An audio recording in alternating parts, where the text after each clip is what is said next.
वज्रायाणं नमो लोये सव्यसाहूणं। बोलो शासननायक भगवान महावीर स्वामी की। मूलायक देवादिदेव 1008 श्री संभवनाथ भगवान की। परम पूज्य आचार्य गुरुवर श्री विद्यासागर जी महाराज की। आचार्य श्री समय सागर जी महाराज की। अहिंसा परमो धर्म की। पूज्य मुनि श्री 108 अजित सागर जी महाराज की। समस्त मुनि संघ की।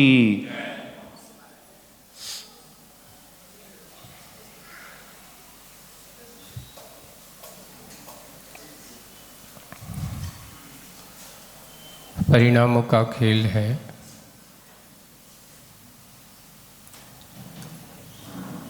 और जैसे हम परिणाम करते हैं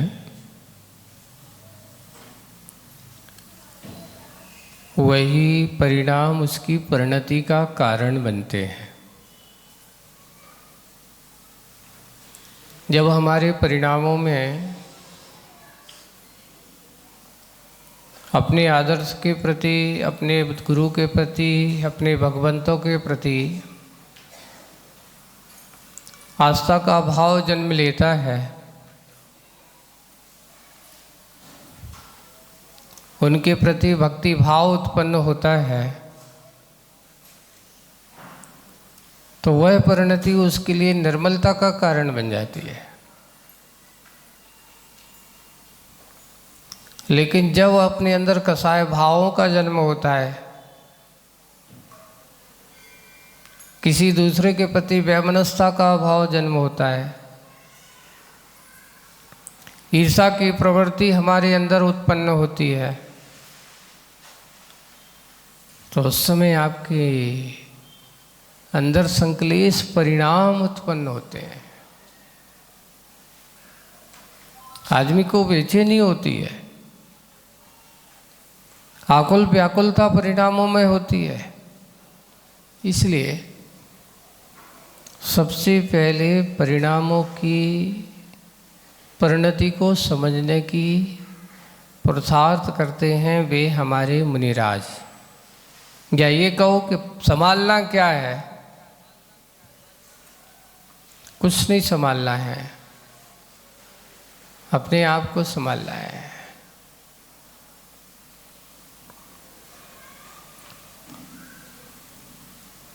क्लास में अपन बैठते हैं, स्वाध्याय अपन करते हैं। अब स्वाध्याय करते हुए उस समय जो अपन विचारों में वो भाव उत्पन्न होते, कभी कभार कुछ विकल्प भी आते हैं, जिज्ञासाएं भी मन में होती हैं, और बैठे बैठे सुनते सुनते जिज्ञासाओं का समाधान भी मिल जाता है।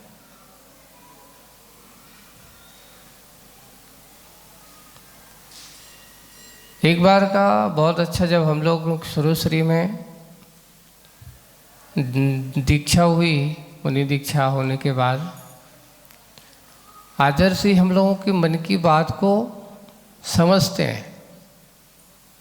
अच्छा है, एक दिन पूछा गया,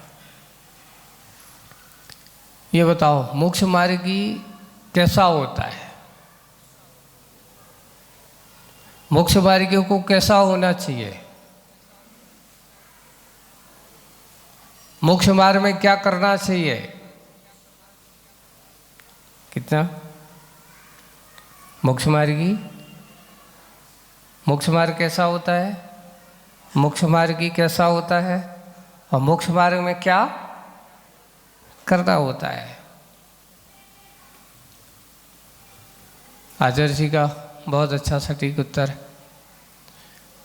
सबसे पहले मोक्ष मार्गी हो जो मोह मार्ग से अपने आप को दूर कर ले, यानी मोह से दूर रहे, वही मोक्ष मार्गी है। अपने आप को रत्नत्रय की आराधना में लगा करके अपने आप के सम्यक दर्शन ज्ञान चारित्र में लीन लेने वाले का नाम ही मोक्ष मार्गी है। या सम्यक दर्शन रत्नत्रय का मोक्ष नाम मोक्ष मार्ग है और उसमें रत रहने वाला मोक्ष मार्गी है।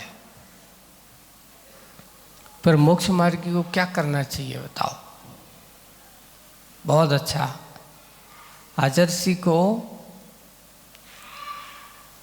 कहते हैं देखो गृहस्थ जो होते हैं अपने गृहस्थ जीवन काल में क्या क्या काम नहीं करते, बहुत उठापटक होती है काम धंधे में, लेकिन मोक्ष मार्ग में यहाँ कुछ करना नहीं होता।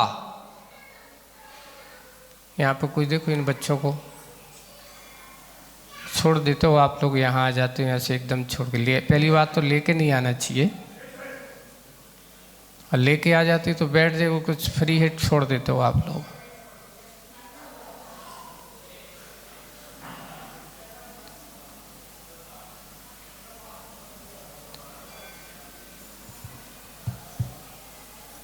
तो मोक्ष मार्ग में मोक्ष मार्गी को क्या करना चाहिए?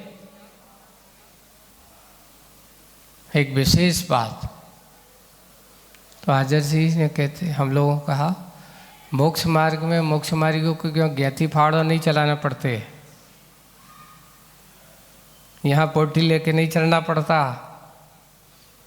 यहाँ हाथ में चाबी ताला लेकर के दुकानें नहीं खोलना पड़ता,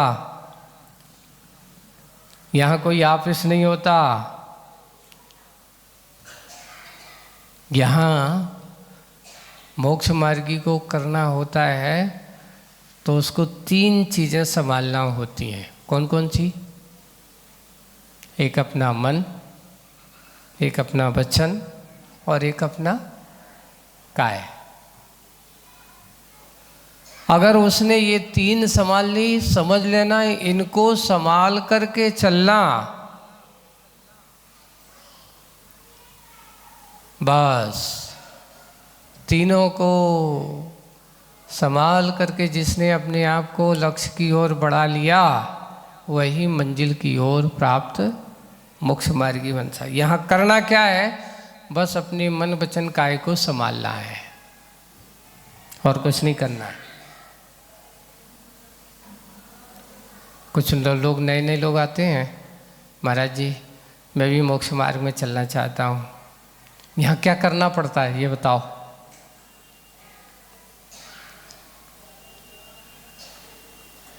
तो उनसे पूछ लेते ये बताओ हम क्या कर रहे हैं। आपने गुरु महाराज को देखा, आचार्य गुरु महाराज क्या कर रहे हैं? इतने सारे लोग, इतनी सारी भीड़ है ना, इतने सारे लोग, इतनी सारी भीड़ में कैसे अपने आप को संभाल के रखा जाता है। अब हम उनसे पूछते भैया हमारे पास तो इतने ठीक है, थोड़े गुरु जी से पूछो वो कैसे संभाल के रखते हैं। देखिए सबके बीच में रह करके, सबके बीच में हो करके, चारों तरफ भीड़ है पर उस भीड़ में अपने आप को संभाले रखना, यही मोक्ष मार्गी का सबसे बड़ा काम है। एक और है, एक किसी ने बहुत अच्छी लिखा है, बाजार से निकला हूँ पर खरीदार नहीं। कहाँ से निकला हूँ? ऐसा नहीं कि सब जितने बाजार जा सब खरीदार हो। आप जाते हो बाजार से निकलते हो तो खरीदार बने नहीं जा रहे हैं। हम भी बाजार जाते हैं, आप भी बाजार जाते हो। जब जाते हैं तो बाजार में से आते कि नहीं जाते? और अंतर कितना है, एक विरागी की दृष्टि दुकानों के बीच में होकर के भी वो दुकानियों की ओर दृष्टि नहीं करता, और रागी क्या करता है? नई चीज़ क्या दिख रही है, कौन सी नई चीज़ आई है बाजार में आज, क्यों?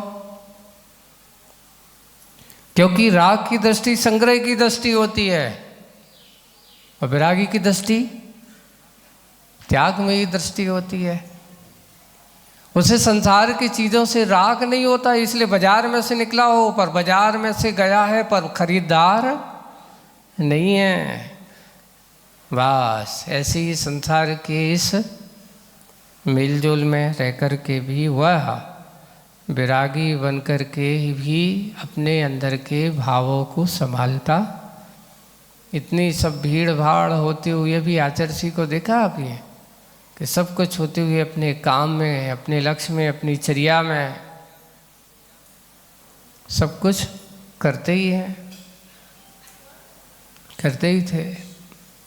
वही है मोक्ष मार्गी, मोह मार्गी नहीं होता, और जो मोह मार्गी होता वह मोक्ष मार्गी नहीं होता। कविता का सार आप लोगों को आज की जो कविता आने वाली है वो है पानी कौन भरे, है ना। ये कविता कौन सी है? पानी कौन भरे।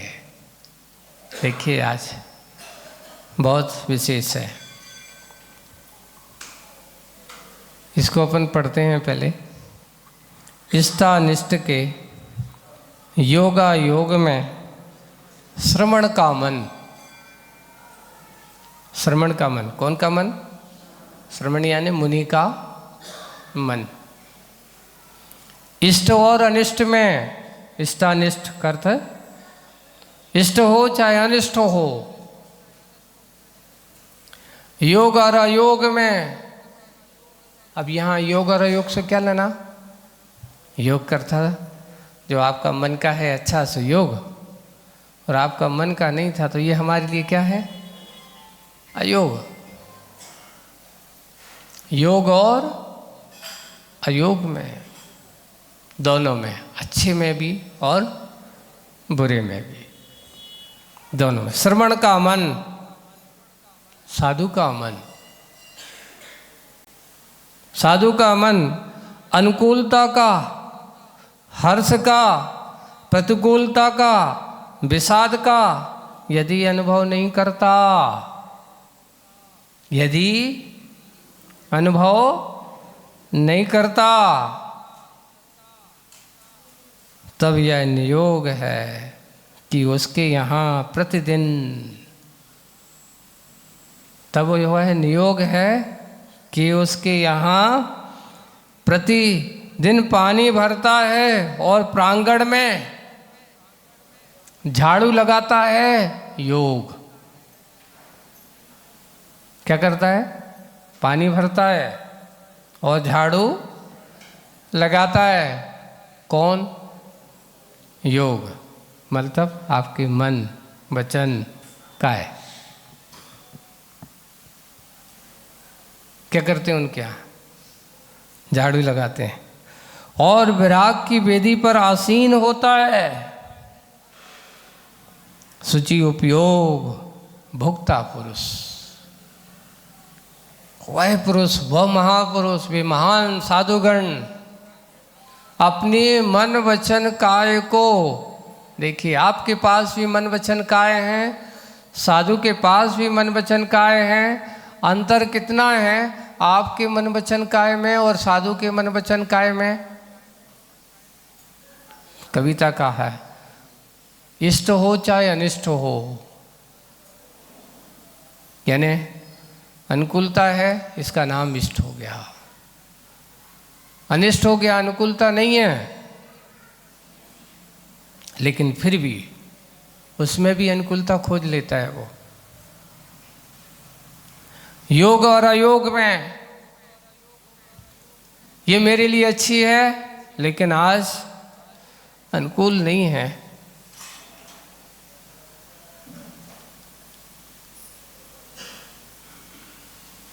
एक बार बहुत अच्छा प्रसंग बनता है, आपको दिखाते हैं। प्रसंग क्या बनता है? आचार्य के सामने हम लोग रहते हैं और सबसे बड़ी बात तो लोगों से मौका पड़ता है हम लोगों को कब? एक ही आहार के समय, है ना। योग अयोग का संबंध तुमसे बनने वाला हमारा एक ही है, कौन सा? आहार के समय। अब हुआ है कि उस दिन थोड़ा सा स्वास्थ्य गड़बड़ है। अब स्वास्थ्य गड़बड़ होने के साथ आचार्य के पास गए, वहाँ गए, आहार करके आए। आचार्य ने पूछा क्यों, क्या हुआ? ठीक है, बल्कि क्यों? एक हम लोगों से पूछते थे तो एक दो शब्द आप लोगों को आज तक कभी किसी को बताया नहीं, लेकिन बता देते। आचर्षि से पूछे तो हम लोग कहते थे आचर्षि आज आहार कैसा हुआ, तो पूछते थे ठीक हुआ। फिर मान लो जो थोड़ी सी प्रतिकूलता रही, अनुकूलता नहीं रही, आचर्षि आहार निरंतराय हुआ, मतलब गड़बड़ी तो नहीं, अंतराय तो नहीं आया, लेकिन उतनी अनुकूलता जैसी होना चाहिए थी वैसी अनुकूलता नहीं रही, अर्थात काम चल गया, ले आए। क्योंकि वहाँ थोड़ा सा जो प्रतिकूलताएं थी उस प्रतिकूलता में अपने आप को अनुकूल बना करके लेकर के आ जाना, इसको कहते हैं निरंतराय। यानी कुछ ना कुछ तो गड़बड़ है। ठीक हो गया, कुछ अच्छे अनुकूलता हो गई, और फिर बाद में अंतरा वगैरह हो गया तो वो बता दिया जाता था, तो गुरु जी को पता चल जाता था ऐसा है, अच्छा है।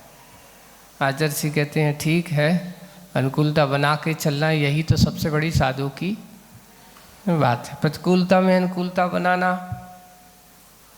ऐसा नहीं। वही बात है कि श्रवण का मन, ये आचर्षि की कविताओं में, आप लोगों के साथ मिलजुल की कविताओं में आप पूछते हैं कि महाराज क्या है कविता के किस भाव से लिखी जाती हैं, ये कब लिखी गई होगी। कभी ना कभी ऐसी चीज़ें होती हैं, चलते चलते बिहार में भी कभी अच्छा रास्ता मिल जाता है, बिहार करते हुए कहीं अच्छी अनुकूलता मिल जाती है, रहने उठने बैठने की व्यवस्था अच्छी हो जाती, चलो बहुत अच्छा है। और कभी कभार जब जाते हैं रास्ते में ठंडी हो, ऊपर से क्या हो, रात गुजारना है, रात गुजारने के लिए क्या हुआ, रहने की व्यवस्था। बिहार आदि में तो ऐसे ही होता है, जहाँ जैसे मिल गया है। अब भाई क्या करें, आज तो रुकने का मकान पक्का नहीं है, कच्चे मकान में ही रुकना है, ठंडी का सामना करना है, ऐसा होता है। उनकी प्रतिकूलता में भी एक बहुत अच्छा संस्मरण सुनाता हूँ, अच्छा प्रसंग याद आ गया कि देखिए आचर्षि का रामटेक चतुर्मास के बाद 94 की बात है, चतुर्मास के बाद बिहार हुआ जबलपुर की ओर। तो वहाँ एक बहुत अच्छे क्या कर रहा हूँ, नीचे क्यों पटके उसको,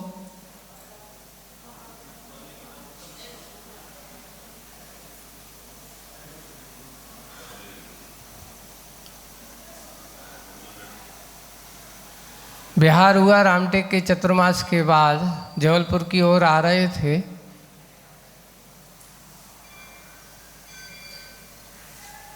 तो मध्य प्रदेश की बॉर्डर पर पार करके एक गांव आता है, उसका नाम था मोह गांव। क्या नाम था, है ना। ठंडी का समय है, दिसंबर का महीने था, अच्छी ठंडी पड़ रही थी। उस दिन स्कूल भी मिला तो वो भी कच्चा खप्पर वाला था। अब क्या करें, संग है, पूरा है, रहना पड़ेगा, कुछ व्यवस्था ही नहीं। वे भी क्या करें, श्रावा को अपन उनको डांटने से क्या फ़ायदा है, इतनी जल्दी तो टेम्परेरी है नहीं कि कहीं बनने वाला है ही नहीं। उस समय भी इतनी ज़्यादा वो व्यवस्थाएं जो थी ऐसी नहीं होता था। जब बिहार करते थे तो उस समय श्रावक लोग एक बहुत अच्छा एक भजन गाते थे। तो आचर्षि के जाए तो वो भजन क्या गाते थे, मोह जाल में फंसे हुए हैं कर्मों ने आ घेरा, कैसे कटेंगे कैसे तरेंगे भव सागर से, तुम बिन कौन है मेरा, ऐसा कुछ पंक्ति थी। वो अच्छे आचर्षि सुन रहे हो, सुनते सुनते तुम लोग ये सोचते हो कि महाराज जी आप लोग, हम लोग भजन गाते तो महाराज लोग सुनते हैं, तो सुनते तो हैं ही, ऐसा थोड़ी कान बंद करते हैं, सुन रहे। और सुन कर के रात में वहाँ बैठे, सुबह सुबह से जब रात में देखिए अच्छी ठंडी चल रही है, तो हम लोग वहीं पास में आचर्षि के पास ही थे। बारी बारी से आचर्षि बिना चटाई ऊपर से पूरा खुलासा हुआ है, तो लोगों ने पन्नी अन्नी डाल दी, फिर भी उससे कोई असर ज़्यादा नहीं हुआ। सभी संग है। जो कोई चटाई लेते थे वो महाराज लोग को चटाई, लेकिन आचर्षी तो बिना चटाई वाले थे। कोशिश की एक दो महाराज थोड़े से पाटे को गरम, पैर आचर्षी के पैर गरम करते रहे। कैसे भी है रात में बारी बारी करके अपन लोगों ने ऐसी टीम बनाई। बस सुबह रात निकल गई, सुबह उठे तो आचर्षी बैठ कर के जोर से हंस रहे हैं, है ना। तो सब महाराज उससे पूछते, क्यों भाई कैसी रही रात? तो महाराज कैसी रही रात आपसे, हम तो आप तो हमसे पूछ रहे हो, हम आपसे पूछ रहे कैसी रही रात आपकी, है ना। तो आचर्षी हंसते हुए वो पंडित कहते हैं, आज रात में एक लोग जो भजन गाते थे ना, उस भजन में मैंने जब देखा संशोधन किया। बोले कि क्या संशोधन किया? तो बोले कि मैंने पढ़ा है, मोह गांव में फंसे हुए हैं ठंडी ने आ घेरा। कहाँ फंसे हुए हैं? मोह गांव में फंसे हुए हैं ठंडी ने आ घेरा, कैसे कटेगी ये रात मेरी, भगवान तुम बिन कौन है। बस भगवान नवोरी हंताड़म करते रहे और बैठे बैठे रात्रि में प्रतिकूलता में अनुकूलता बनाए रहे। ये कहलाते इष्ट अनिष्ट में, अच्छे में और बुरे में समता, श्रवण का मन। तुम लोगों के सामने ऐसा होते तो आप लोग क्या करते बताओ? अरे रे मर ना जाए, चिल्लाओगे, ऐसी ठंडी में कैसे कटेगी रात, क्या होगा? कभी कभार ऐसे आप लोगों के सामने कभी ऐसी मुसीबत आई? साधुओं के सामने ऐसी मुसीबत तो आती ही रहती है। अगर आपसे कहा जाए कि देखो बिना चप्पल के और रोड खराब है, गिट्टी निकली हुई है, चलना है 5 किलोमीटर तुम्हें उस गिट्टी पे चलना है, आप क्या करोगे? हम तो नहीं जाए। और साधु से को दूसरा रास्ता है ही नहीं, उस रास्ते से ही चलना है और कोई दूसरा चारों तरफ जंगल है, क्या करेंगे? क्या करेंगे? चलेंगे और क्या करेंगे? साधु तो कहेगा कि चाहे कुछ भी हो भाई चलना है, देखते हैं कैसा तुम्हारा गिट्टी वाला रास्ता है। कई बार होता है, अनुकूलता है, प्रतिकूलता है, लेकिन ऐसे समय में साधु का मन मैं नहीं जाता, नहीं, उसका भी सामना करना होता है। अगर साधु प्रतिकूलता से पीछे भागता है तो अच्छे में तो आगे और बुरे में पीछे। अरे भाई यही तो सबसे बड़ी हमारी परीक्षा का समय है, ऐसे समय में। इसलिए योग और अयोग में हमेशा श्रवण का मन, अनुकूलता का, किसका? दोनों में अनुकूलता, अच्छे में भी अनुकूलता और बुरे में भी अनुकूलता। हर्ष का देखिए, अनुकूलता में ज़्यादा अरे बहुत अच्छा रहा, बहुत अच्छा है, और प्रतिकूलता में विषाद का अरे बहुत खराब हो, तुम्हारे कौन से रास्ता से लगे, तुम लोगों ने कोई व्यवस्था नहीं की है, तुम लोग ऐसे हो। दूसरों पर विषाद का की बात नहीं करता। यदि अनुभव नहीं करता किसमें? इष्ट में हर्ष का, अनिष्ट में विषाद का, योग में हर्ष का, अयोग में विषाद का। यदि अनुभव नहीं करता तब यह नियोग है। क्या करेगा? ऐसा नियोग है। कौन सा नियोग है? कि उसके यहाँ, किसके यहाँ? उस साधु के यहाँ, जिनके यहाँ ऐसी परिणति हुआ करती है, जो ऐसा सोचा करते हैं, उनके यहाँ पानी, प्रतिदिन पानी भरता है। कौन भरता है पानी? उसके मन, वचन और भैया तुम्हारी कुछ चलने वाली नहीं है, तुम्हें तो खराब रास्ता मिला है, ठंडी है, अब तो तुझे ठंडी में चलना ही पड़ेगा। तुम कहो कि इससे तुम बच सकते हो, बिल्कुल बचने वाले नहीं हो। एक और बात आती है आज आपको, एक बहुत अच्छे है। ये बताओ, साधु के पास 22 परिचय होते हैं, है ना?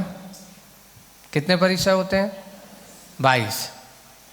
और वो सहन करते हैं, ठंडी भी सहन करते हैं, गर्मी भी सहन करते हैं, शीतोष्ण परिचय भी सहन करते हैं, भूख प्यास भी सहन करते हैं, तण परिचय भी सहन करते हैं, और इस प्रकार के 22 परिचयों को सहन करते हैं। सहन करते समय उनके पास वे कर्म की निर्जरा करते हैं। देखिए, और अब पूछा जाए आप लोगों के कितने परिचय होते हैं बताओ? गिनती है? साधु के तो 22 हैं, तुम्हारे कितने हैं? तो आचार्य जी क्या उत्तर देते थे? बोले कि अपने 22 हैं, इनके यहाँ परिसरों की परिषद है। क्या है परिषद? किसे कहते हैं?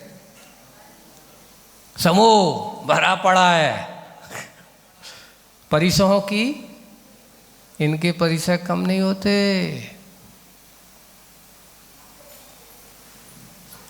परिसरों की परिषद गृहस्थों के पास, संसारी जीवों के पास भरी पड़ी, एक समस्या के बाद दूसरी समस्या। आप भी ठंडी सहन करते हो, साधु भी ठंडी सहन करता है, पर सहन करने में अंतर इतना है कि साधु कर्म की निर्जरा करता है और रागी कर्म का बंद करता है। एक रागी का कर्म बंद है, विरागी के कर्म की निर्जरा होती है। 22 परिसरों में ये है परिचय। गर्मी सहन करना, गर्मी सहन करना। अब आज ये हो गई कि आदतें हमारी गर्मी को सहन करने की, प्रतिकार करने की आदत हो गई। अरे सोचो, थोड़ा सा जब हम विचार करते हैं, है ना, और थोड़ी सी अनुकूलता प्रतिकूलता, बैठे नहीं और हम वहाँ से भागना चालू कर देते हैं। जैसे कि यहाँ देख रहे हैं, शुरुआत में जब अच्छे पंखे चलते थे तो लोग कहते हैं अच्छा है, महाराज ने पंखा बंद करवा दिया, अब तो हम गर्मी में कैसे बैठेंगे। क्यों?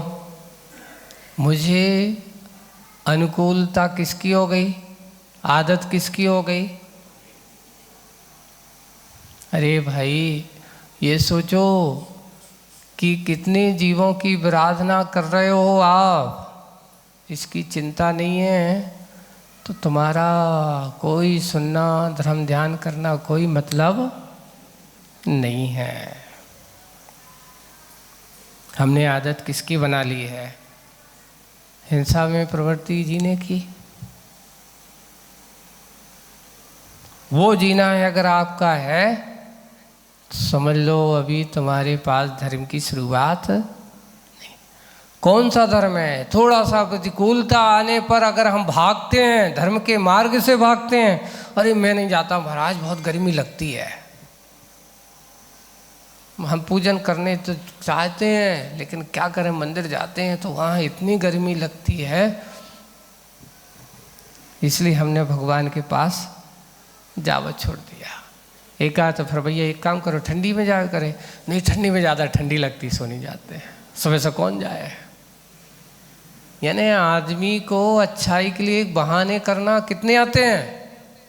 हमें जाना तो चाहता हूँ, लेकिन क्या करें, महाराज जी के प्रवचन, महाराज जी की जा रहे थे, लेकिन वहाँ अब गर्मी बहुत लगती है, क्योंकि महाराज ने पंखा चला वो बंद करवा दिया। कैसे लोग तो यही से कारण नहीं आने लगे। अब यही है ना। हाँ, बहुत सारी चीज़ें हैं।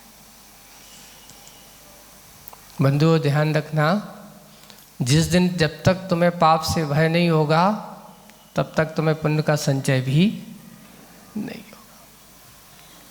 जिस दिन तुम्हें पाप से भय लगने लगे, समझ लेना पुण्य का संचय आने का मार्ग खुल रहा है।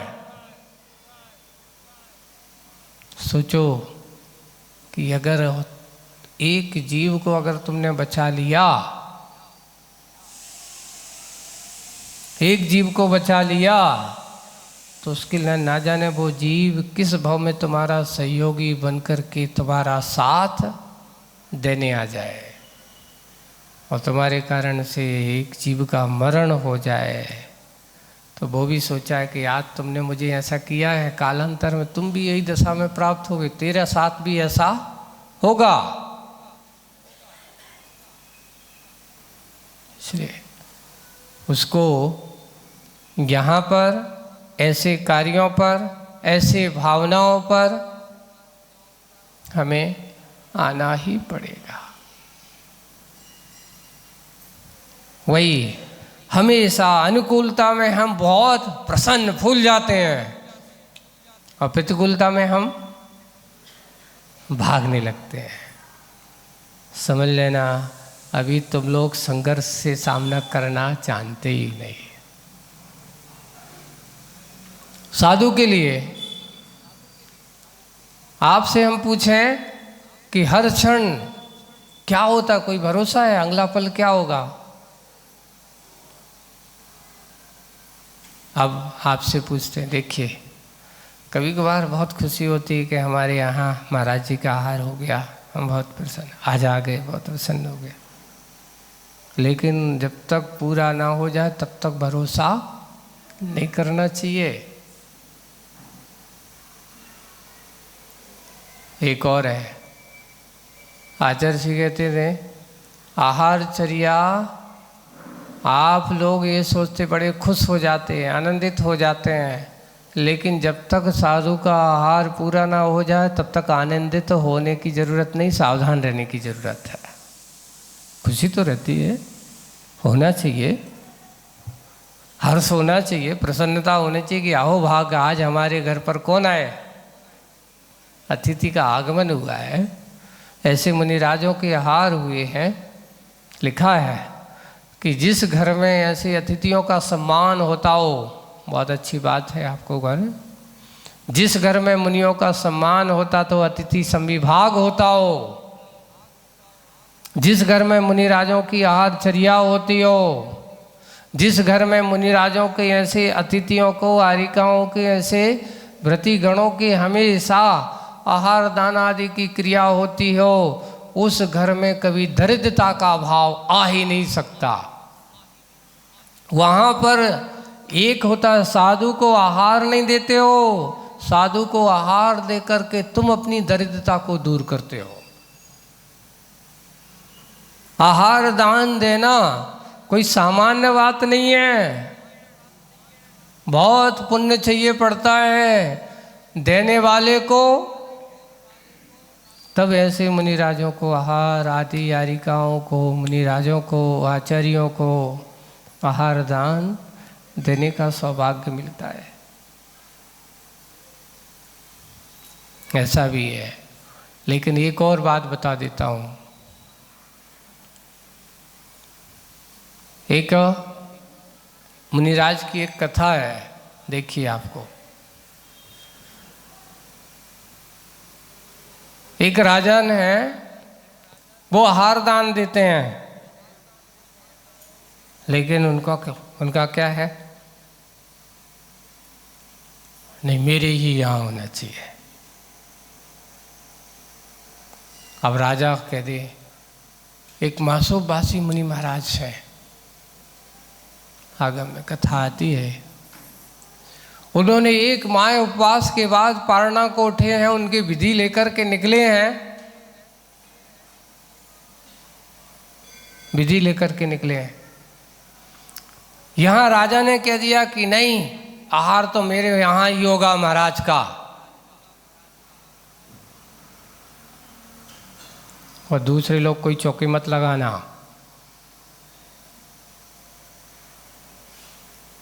क्या करे, राजा का फरमान है, कोई दूसरा मजाल ऐसा कर सके? अगर करें तो अभी फिर हमारी क्या हो जाए। मुनिराज आए, देखा नगर में अकेले कौन खड़े हुए हैं और इतने सारे श्रावक हैं। जाकर के मुनिराज ने देखा, पूरे नगर में भ्रमण किया और वापस जंगल की ओर चले गए। अब हुआ ये कि इधर श्रावकों की गुस्सा फूट पड़ी। कितना निर्दयी राजा है, इतना मुनिराज की तपस्या करने के बाद आए और हम सब श्रावकों को मना कर दिया। इसमें बहुत तीव्र अंतराय कर्म का बंध होता है ना। कभी भी कोई नियम कानून बनाना नहीं, ऐसा ही करना होगा। अगर किसी के मन में भाव होते, मेरे भाव तो थे, लेकिन क्या करें, अब सेठ लोगों ने, बड़े लोगों ने मना करके रखा है, तुम्हें ऐसा नहीं करना, तो समझ लेना जो कहने वाला है महा तीव्र अंतराय कर्म का बंध करता है। क्या करता है वो? उस राजा के साथ ये हुआ कि मुनिराज, वो कोई सामान्य मुनिराज नहीं थे, ऐसे तपस्वी मुनिराज थे, 33 रिद्धि के मुनिराज थे। और जब उनको पता चला रिद्धि संपन्न है, उन्होंने राजन से कहा कि राजन आप क्या अनर्थ कर रहे हो, क्यों ऐसा कर रहे हो, इतने सारे लोगों को आहार दान से वंचित कर रहे हो। नहीं महाराज, वो तो हमारे यहाँ की व्यवस्था है, हम यहाँ के राजा हैं, महाराजा हैं, प्रजा को हमारे अनुसार चलना होगा। ऐसी अहंकार वाली बात उन्होंने कही। महाराज ने कहा कि लगता है इनके बुरे दिन आने वाले हैं, दरिद्रता के दिन आने वाले। पता चला कुछ समय बाद दूसरे राजा ने आक्रमण किया और उनके राजपाट पूरा का पूरा लुट गया, तहस नहस हो गया। यहाँ तक कि वो राजा अब जहाँ अच्छा संपन्न था, लेकिन उसके अहंकार के कारण से, उसके मद के कारण से मुनिराज तो वहाँ से चले गए, अन्य देश की ओर चले गए। उनका तो हुआ अपना जो हुआ, लेकिन उसने ऐसे पाप कर्म का बंध कर लिया कि जिसके परिणाम से उसके अंदर की संपत्ति दरिद्रता का वातावरण बन गया। इसलिए कभी किसी को इस प्रकार के कार्यों में रोकना नहीं चाहिए, कोशिश करना चाहिए कि नहीं भगवान, मेरे यहाँ ऐसा सौभाग्य, अगर आपके पास इस प्रकार की संपन्नता है, आपके पास देने की क्षमता है, तो अरे पहले हमारे आदर्शी क्या क्या कहते थे, महाराज ये तो बताओ, एक बार एक आप लोगों को भी बता रहा हूँ, पहले एक एक नहीं, संघ जो होते थे कितने, 2-2, 500 साधु एक साथ, विष्णु कुमार मुनिराज के साथ 700 मुनिराज, यहाँ तक कि भद्रबाहु मुनिराज का संघ 12,000 मुनिराजों का संघ। सोचिए। अब उस समय पूछा, महाराज उस समय ऐसे कैसे आहारचर्या होती होगी इतने सारे साधुओं की? तो पहले आप लोग ये सोचते, आज आप लोग जितने जितने पराधीन हो गए ना, पहले हर घर में क्या होती थी, हर कुएं का पानी होता था, है ना, हर घर में क्या होती थी, चक्की होती थी, अपने घर से पीसा करते थे, जान गाय भैंस घर में हुआ करती थी, घी दूध घर का होता था, गए सब कुछ अपने लिए बनाए। उन्होंने कहा इसमें क्या बात है, साधु को आहार देना, मैं तो पूरा आहार हमारे घर पे चौका ही है, खड़े हो जाते थे, 2-2, 4-4 महाराज को आहार करा देते थे। कोई नई व्यवस्था करना होता, ठीक है, सहजता में जो कुछ है उसमें ही आहारचर्या होती थी। आज हम क्या हो गए, हमने अपनी शुद्धता समाप्त कर दी, इसलिए साधु को बुलाने में बहुत भारीपन लगने लगा, आदत हो गई हमारी। हमने असंयम को स्वयं, पहले लोग संयम के साथ जीते थे, संयम के साथ रहते थे, उनका खान पान भी वैसा होता था, तो साधु भी बहुत होते थे, श्रावक भी बहुत होते थे। आज ये हो रहा है कि हमने अपना खान पान बिगाड़ दिया, अपना खान पान को आचरण नहीं रखा, उसका परिणाम ये है कि हमें साधु को आहार देना बहुत बड़ी क्या लगती है, काम लगता है, बुलाना बहुत बड़ा कार्य लगता है। मैं तो कई बार कहता हूँ कि आज भी लोग अपने घरों पर बिल्कुल शुद्ध साधु को बनाने वाला चौका हो सकता है। कब हो सकता है बताओ? सिर्फ एक परिवर्तन हो जाए अपने घरों पर। क्या परिवर्तन हो जाए? कि जो आप घरों में श्वान पालने की आदत बना रखी है ना लोगों ने, बड़े बड़े घरों में, अब तो वैसे तो श्वान अपने यहाँ सभ्य लोगों के घरों पर कुत्ते को पालना नहीं चाहिए। उसकी जगह अगर एक अच्छी दुधारू गाय को अपने पास रख लो, आपको साधु को बुलाने में देरी नहीं लगेगी। बस ये हो रहा है, पहले हमारे घरों में घर पर गाय एक शोभा का प्रतीक होती थी, आज हमारे घरों में गाय एक बोझ बन गई, पर कुत्ता बोझ नहीं हुआ।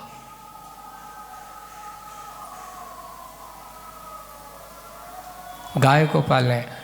दूध की ज़रूरत है, साधु के लिए दूध आ जाएगा, अपने आप घी बन जाएगा। कहाँ से लाएंगे? बाकी तो चीज़ हम बाजार से, घी सोले का घी कैसे आएगा? महाराज को कैसे कराएं? सूखा सूखा थोड़ी खिलाएंगे, बुलाएंगे तो अच्छे से खिलाएंगे। सोचो, एक गाय अगर हम अपने घर पर पालन पोषण करते हैं तो वो गाय आपके लिए हमेशा अतिथि संविभाग का सौभाग्य देने का कार्य कर सकती है। शुद्ध आहार पानी आपका तो हो गई, साथ साथ साधु को भी आहार करा सकते हो। पर हम तो बार बार यही कहते हैं कि बंधुओं, अगर आप लोग इस भाव में कितना आप वो कर सकते हो कि एक जीव को आश्रय देते हो तो वो जीव तुम्हें आश्रय देता है, एक दूसरों को आश्रय बन जा देता है। तो बहुत पुण्य का कार्य बनता है उस बात को। यहाँ योगदान आहार दान ऐसा है, योग अयोग दोनों में, सब में समता भाव रखते हैं। आहार विहार सब में वे मुनिराज क्या रखते हैं? इसलिए हर्ष नहीं, अनुकूलता में ज़्यादा फूलो मत और प्रतिकूलता में ज़्यादा मुँह झुका करके बैठो मत। क्या करें, यहाँ के लोग बहुत खराब हैं, कोई सुनत नहीं है, इसलिए हमने तो सब बोलना ही बंद कर दो। विषाद भी मत करो, तुम जाने ऐसा ही है। इस प्रकार आज वहाँ गए, आहार ठीक नहीं हुआ, क्या करें, अंतराय हो गया, उपवास हो गया। नहीं, साधु योग और योग इष्टानिष्ट में तीनों अपने आप को कैसे रखते हैं? बिल्कुल संभाले रखते हैं। योग, इसलिए ये हमारा मन और वचन और ये काय, ये तीन है ना, इनको संभालना बहुत कठिन है। देखिए, एक बहुत अच्छा विषय आचार्य जी कहते, देखिए नौकर क्या करता है? जैसा अपन कहते हैं वैसा काम करता है ना, तो उसका नाम है नौकर। वैसे ही जैसे नौकर है वैसे ही तुम्हारा नौकर में भी है। नौकर में अर्थात अपना शरीर है ना। अगर आप अपने अनुसार शरीर को चलाओ तो वो आपका साथ देता है, और शरीर के अनुसार स्वयं को चलाओ। मालिक को मालिक बनते रहना चाहिए कि नौकर के अनुसार चलना चाहिए? तो बोले कि देखो, शरीर तुम्हारा है कि तुम शरीर के हो? शरीर हमारा है। तो शरीर हमारा है तो शरीर जैसा कहता है, ए तुझे आज रसगुल्ला खाना है, तो वो कहता है हाँ खाना है, चलो। पर वो कहता है नहीं बेटा, दूर रहे, आजकल वर्तमान में शक्कर बहुत खराब मिल रही है, शुगर की बीमारी हो सकती है, इसलिए तुझे शक्कर बोधे रसगुल्ला खाना नहीं है। एक ये होता है। साधु के पास देखिए योग मन वचन काय। हम इन तीनों योगों के नौकर हैं कि ये आपके नौकर हैं। आचार्य जी ने क्या लिखा? आचार्य जी कहते जिनके यहाँ हर्ष विषाद में, इष्ट अनिष्ट में, योग अयोग में, सब में ना हर्ष है ना विषाद है, ऐसे व्यक्ति के यहाँ योग भी क्या करता है? आप जैसी कहो। जी हजूर, आपसे मांग करने से हमें कुछ मिलने वालों है ही नहीं।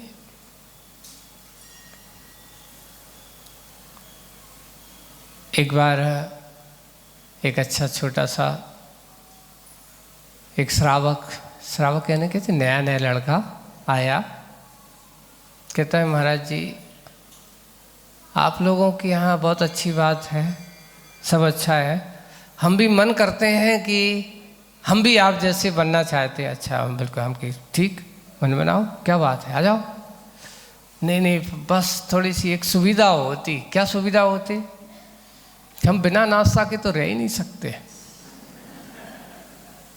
तो मैंने कहा भाई हमारे यहाँ नाश्ता नहीं मिलती, सुबह से मिलती तो आस्था भगवान की भक्ति करने का रास्ता जरूर मिलता है, बस वो सुविधा करवा दो। तो मैंने कहा सुविधा तो है, पर यहाँ तुम कहो कि सुबह से नाश्ता, फिर बाद में भोजन और शाम को फिर ऐसी व्यवस्था हो जाए, फिर तो आप देख लो लाइन लग जाएगी। इतनी व्यवस्था करवा दो, ऐसे भी मुनि महाराज बनवा दो। मैंने कहा चिंता मत करो, अगर ऐसे मुनि महाराज जिस दिन बनने लगे तो ये श्रावक हैं कि काय को आए, इसे घरे रहो ना। ये तुम्हारी जिस दिन ऐसे साधु बनने लगेंगे ना, दूसरे मत कहो, दूसरे के यहाँ तो अभी क्या अपने घर पे तो लोगों को मैसेज नहीं, दूसरे के घर पे चले जाओ 8 दिन खिलाने। अगर पता चलने लगता है अपन अब इनके लाने क्या हो गए, बोझ बनने लगे हैं, है ना। एक बुंदेलखंड में एक कहावत चलती है, कहना जिसे अपन कहते हैं, तो क्या कहते हैं, पहले दिनों को पावनो और दूसरे दिनों को पई, और तीसरे दिन वहाँ रहे तो पानी तक की नहीं कई। समझ में? पहले दिनों को क्या हो गया, अरे आप आए बहुत अच्छा है, ये हो है, ये पूछे। पहले दिनों को क्या हो गया, पावनो। दूसरे दिनों को अरे अब आए हैं तो बैठो समय पे, भोजन पानी हो गए होंगे, अब कहीं नहीं पूछी नहीं, अब जो कब तक रुकने का पता है। और तीसरे दिन ज़्यादा जी तो मेला ही गए, अब तो जाने की बात ही नहीं कर रहे हैं। यही है संसार में बड़ी विचित्रता है। ऐसे ही है तो अपने यहाँ अपनी एक अलग बात रहती है। इसलिए साधु को अगर वो अपनी साधना के मार्ग पर चलेगा तो श्रावक भी उसके सहयोगी बनते हैं। और वो कहता है अगर साधु भी 2-3-4 बार आहार करने लगे, भोजन पानी करने लगे, तो श्रावक भी क्या सोचता है, अरे भैया हम तो कम से कम 2 ही बार भोजन, इतना तो पता ही नहीं कितनी बार चलता है, काहे के साधु, हम में और उनमें अंतर क्या है। तो उसने कहा अच्छा इसलिए आप लोगों का बहुमान सम्मान अगर होता है तो ये बताओ राग के कारण से, वैराग के कारण से नहीं, त्याग के कारण से। किसके कारण से होता है? इसलिए जैन शासन में यहाँ संग्रह की पूजा नहीं है, धन पूजा नहीं है, संपन्नता की नहीं है, कुल की नहीं है। यहाँ पूजा होती है तो उसके त्याग और वैराग्य की।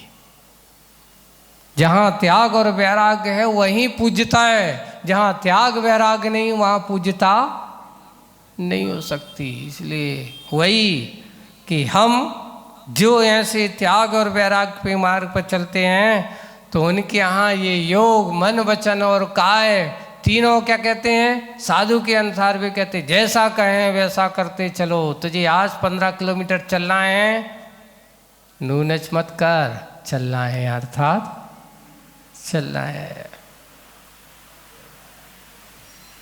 एक दिन एक लड़का आया, महाराज अगर मान लो आप लोगों के पैर बोलते होते तो वे तो आपके लाने का पता नहीं क्या करेंगे। क्यों?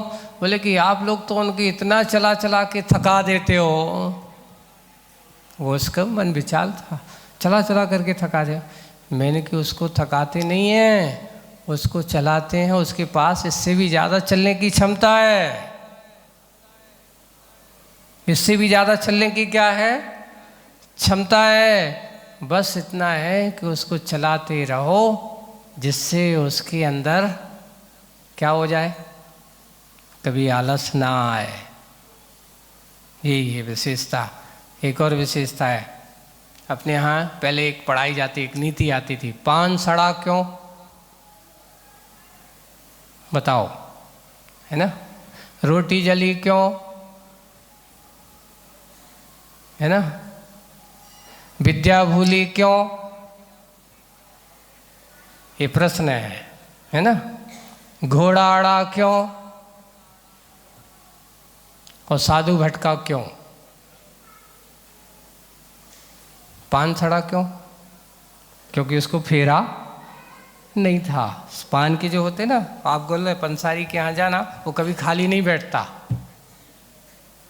वो क्या करता रहता है, उसके जो रखे रहते ना, तो वो एक एक निकाल करके हमेशा क्या करता रहता है, फिरता रहता है, फिरता रह, गिनता नहीं है, वो फिरता रहता है। कुछ गड़बड़ी हो तो उसको निकाल के अलग कर देता है। कोई पान सड़ा हो तो उसको वहाँ से निकाल के अलग करता है। क्यों? दूसरे पान की सुरक्षा करना है, तो इसलिए पान सड़ा क्यों? क्योंकि फेरा नहीं था। रोटी जली क्यों? क्योंकि पलटी नहीं थी। अगर पलट रही होती तो रोटी जलती नहीं, है ना। घोड़ा अड़ा क्यों? क्योंकि चलाया नहीं था। और चलाते रहते, अभ्यास करते रहते तो वो कभी अटता नहीं। विद्या भूली क्यों? क्योंकि आपने उसको पुनः पुनः अभ्यास नहीं किया। और साधु भटका क्यों? क्योंकि उसने अपने अंदर के मन वचन काया को संभाला नहीं, अंकुश लगाया नहीं, त्याग वैराग्य के मार्ग पर उसने अपने आप को चलाया नहीं। बस ये जो बातें हैं, इसलिए ये कोई सामान्य बात नहीं, इनकी बहुत भारी विशेषताएं प्रयोग में लाते रहो। वैसे ही आपका शरीर, आपकी मन वचन काय, तीनों योग, इनको भी अच्छे से क्या करते रहना चाहिए, चलाते रहना चाहिए। इसलिए वे उसके यहाँ झाड़ू लगाते, आप जैसी का सफाई बिल्कुल करते रहते हैं, पानी भरते रहते हैं। ऐसे उन योगियों के, वैरागियों के मन वचन काय योग झाड़ू लगाता है, पानी भरता है, जैसा कहते वैसा करता रहता है। वह राग की वेदी पर आसान, बिल्कुल शांति से बैठा, शांत, अपने योग को बिल्कुल कैसे बना लेता है, शांत बना लेता है। आसीन होता हुआ शुचि उपयोग, उपयोग कैसा रहता है उसका, ज्ञान और दर्शन बिल्कुल साफ सुथरे बने रहते हैं। कोई तर्क नहीं करता, कोई इस प्रकार का उछल कूद नहीं करता, शांत बैठ जाता है। ऐसा कौन सा? वह भोक्ता पुरुष। एक और है, ये बताओ आप किसके भोक्ता हो, पर के अपने आप के? प्रत्येक तीन चीजें हैं, स्वामित्व, कर्तृत्व और भोक्तित्व। इसकी बात बाद में करेंगे, आज अपना समय हो गया, आज इतना ही। आगे की बात, भोक्ता की बात अपन बाद में करेंगे। इतना ही कहते हुए कि इतना है, मन को संभाल लेना, साधु के अनुकूल प्रतिकूलता सब में हर्ष विषाद नहीं करता, यही उनकी सबसे बड़ी विशेषता होती है। भोक्ता पुरुष कैसा होता है इसकी बात अपन और करेंगे। आज इतना ही। बोलिए परम पूज्य आचार्य गुरुवर श्री विद्यासागर जी महाराज। मिथ्यात्म नाश को